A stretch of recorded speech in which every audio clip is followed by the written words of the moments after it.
അപ്പോൾ നമ്മുടെ ഇന്നത്തെ വീഡിയോ എന്ന് പറയുന്ന ഒരു അൺബോക്സിംഗ് ആണ് കേട്ടോ. ഇതൊക്കെ ഞാൻ പുതിയ വീട്ടിലോട്ട് മാറി എന്ന് പറയില്ലേ, അപ്പോൾ വീട്ടിലോട്ട് വാങ്ങിയ കുറച്ച് സാധനങ്ങളാണ്.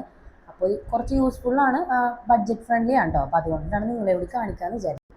സോ പ്രൊഡക്റ്റ് എന്താണെന്ന് വെച്ച് കഴിഞ്ഞാൽ ഇതൊരു ടോയ്ലറ്റ് ബ്രഷ് ആണ് കേട്ടോ. നമ്മുടെ ക്ലീനിങ്ങിനൊക്കെ വേണ്ടി യൂസ് ചെയ്യണ ബ്രഷ് അല്ലേ, നോർമൽ ബ്രഷ് അല്ല, കുറച്ച് ഹൈറ്റ് ഉള്ള ടൈപ്പ് ബ്രഷാണ്.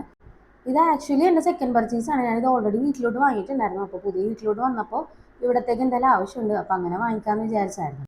പാർസൽ പൊട്ടിച്ചപ്പോഴുണ്ടോ ഞാൻ കാണുന്നത്, നമുക്ക് വന്ന സ്റ്റിക്ക് ചെറുതായിട്ടൊന്ന് ചളങ്ങിയിട്ടുണ്ടായിരുന്നു. പിന്നെ കുഴപ്പമില്ല, ചളങ്ങിയാലും യൂസിന് പ്രത്യേകിച്ച് ഒരു കുറവ് വരുന്നില്ല. അപ്പോൾ അതുകൊണ്ട് ഞാൻ അത് റിട്ടേൺ ഓൺ ചെയ്തില്ല കേട്ടോ, യൂസ് ചെയ്യാൻ തന്നെ വിചാരിച്ചു. ബ്രഷിനെ കുറിച്ച് നോക്കുകയാണെങ്കിൽ അടിപൊളി ബ്രഷാണ് കേട്ടോ. ഇതിൻ്റെ ബ്രഷിൻ്റെ ആ ഒരു ടൈപ്പില്ല, നമുക്ക് ക്ലീൻ ചെയ്യാനുള്ള ഈ ഒരു സാധനം ഭയങ്കര കട്ടിയുള്ളൊരു ടൈപ്പാണ്. പെട്ടെന്ന് അഴുക്ക് പോകും. പിന്നെ അതിൻ്റെ കൂടെ തന്നെ വൈപ്പർ വരുന്നുണ്ട്. അപ്പം നമ്മൾ ബ്രഷ് ചെയ്തിട്ടുള്ള അഴുക്ക് അപ്പം തന്നെ വൈപ്പ് ചെയ്തൊക്കെ എടുക്കാൻ വേണ്ടി പറ്റും കേട്ടോ. ഇത് വരുന്നത് നമുക്കിപ്പോൾ 2 പാർട്സായിട്ട്, ഇങ്ങനെ കുറച്ച് കുറച്ച് പാർട്സായിട്ടാണ് വരുന്നത് കേട്ടോ. അപ്പോൾ 2 സ്റ്റിക്കും വരുന്നുണ്ട്. അത് നമുക്ക് ജോയിൻ ചെയ്തെടുക്കാൻ വേണ്ടി പറ്റും.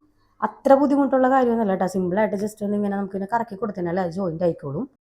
ഈ ബ്രഷിൻ്റെ സ്റ്റിക്കിനെ കുറിച്ച് നോക്കുകയാണെങ്കിൽ അത്യാവശ്യം സ്റ്റഡിയാണ്, പക്ഷെ നമുക്ക് അധികം പ്രഷർ കൊടുത്ത് ക്ലീൻ ചെയ്യാനൊന്നും പറ്റില്ല. പെട്ടെന്ന് ഒടിഞ്ഞോ അല്ലെങ്കിൽ ചളങ്ങിയൊക്കെ പോകും കേട്ടോ.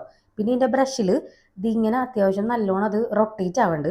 അതായത് നമുക്കിപ്പോൾ ക്ലോസറ്റിൻ്റെ സൈഡൊക്കെ ഇല്ലേ, അതൊക്കെ അടിപൊളിയായിട്ട് ക്ലീൻ ചെയ്യാൻ വേണ്ടി പറ്റും കേട്ടോ.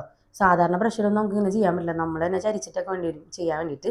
ഇതെന്ന് പറഞ്ഞാൽ നമുക്ക് അത്യാവശ്യം റൊട്ടേറ്റ് ചെയ്യാം, അടിപൊളിയായിട്ട് ക്ലീൻ ആവും. പിന്നെ അത് റേറ്റും വരുന്നില്ലല്ലോ. ഇപ്പോൾ ഷോപ്പിലൊക്കെ പോയി വാങ്ങിക്കാനാണെങ്കിൽ അത്യാവശ്യം റേറ്റ് വരുന്നുണ്ട്. പിന്നെ അത് നമുക്ക് ഏറ്റവും അറ്റത്തായിട്ട് ലാസ്റ്റായിട്ട് നമുക്ക് ഹാങ് ചെയ്തിടാനുള്ള ഓപ്ഷനും കൂടി ഉണ്ട്. നമുക്കിപ്പോൾ എവിടെയെങ്കിലും വേണമെങ്കിൽ ഹാങ് ചെയ്തും ഇടാം. അപ്പോൾ ലിങ്ക് വേണ്ടവർ ജസ്റ്റ് ഒന്ന് ഡിസ്ക്രിപ്ഷൻ ചെക്ക് ചെയ്താൽ മതി കേട്ടോ.